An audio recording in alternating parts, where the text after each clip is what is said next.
Dubun dubatar al'umma musulmi cikin ambatan manzon Allah sallallahu alaihi wasallam ne suka yi wa garin Kolori Kolo cikar kwari don halartar bikin buɗe wannan gagarumin gurin ibada mai ɗaukan mutum 3,500 ƙasa da sama da babu ɗayansa a kaffaɗin gundumar Gure da ke cikin yankin da Magaram wanda ke zama cibiyar addinin Islama a jamhuriyar Nijar.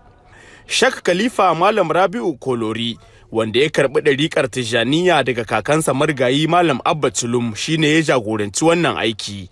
Kuma baya ga masallacin an ɗora tubalin gina makarantun Islama guda biyu a Gure da Kolori a ƙoƙarin haɗa kawunan musulmi da kawo ƙarshen bambance-bambance da rigingimu tsakanin ɗariƙu da kuma bunƙasa karatun 'ya'ya mata da matasa a karkara. Al-Islamu aka tambayi annabi menene al-Islamu?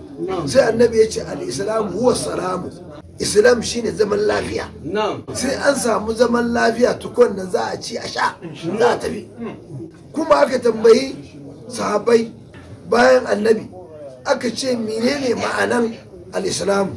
Sai suka ce al-inqiyadu, ka ba da wuyanka da shugabanni biyu, adi'ullah wa adi'ur rasul wa ulul amri minkum, kansu gaba daya musu biyayya. Gwamnan yankin da Magaram, manyan malaman addini na ciki da wajen Nijar kamar Najeriya, Ghana da Senegal da kuma sarakunan gargajiya sun halarci kaddamar da wannan gurin ibada, inda aka gabatar da jawabai da dama ciki har da na wakilin Sheikh Ibrahim Kaulawa na Senegal da na gwamnan yankin. Addinin musulunci addini ne mai son zaman lahiya. Kenan dukkan wa'anda mutane suka zo mun tabbatar da cewa suna kamna a zamana lahiya. To bisa ga wannan ne za mu cewa muna kira ga duka mayan malamai, duka sarakai da suka zo nan ya muna fatan kawowa da jihar da Magaram kuka yi tsaye ta zamana lahiya. Muna fatan kuma a ci gaba da addu'a a ƙasar Nijar duka gaba ɗaya ta zamana lahiya. Ga 'yan asalin Kolori da mazauna ƙauyukan da ke zagaye da garin, wannan masallaci da ya laƙume zunzurutun kuɗi miliyan 437 na kuɗin sefa da kuma makarantun islamiyyar da aka fara ginawa za su taimaka matuƙa gaya wajen gyaran tarbiyyar 'ya'yansu da kuma ɗora al'ummar karkara kan turba ta gari tare da zaburar da su neman ilimin addini. Zama wallahi sun taru kuma san barka Allah rubuta lada. Allah rubuta lada. Mun yi dadi wallahi, mun yi murna wallahi, mun yi murna. Ka taɓa ganin masallaci irin wannan? Ka ban taɓa gani ba, in ba Saudiya ba ban taɓa gani ba. Wanga masallaci babba, kun gani masallaci ne mai mahimmanci.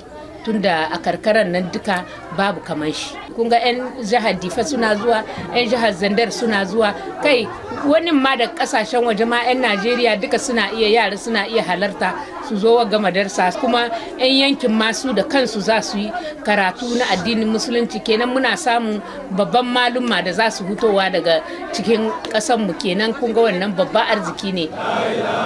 Al'umma musulmi dai sun kwandare a garin na Kolori suna ambatan Allah da ma'aikinsa, tare da yin addu'o'i kan Allah ya saukar da rahamarsa a cikin ƙasa ya kuma kare ta daga 'yan ta'adda waɗanda ke yi wa tsaro barazana, tare kuma da kai ziyara a wasu makwantai na jigajigan ɗariƙar Tijjaniya. Allahumma salli ala sayyidina Muhammadin al-Fatih lima ulika wal khatim lima sabaqa nasir al-jannah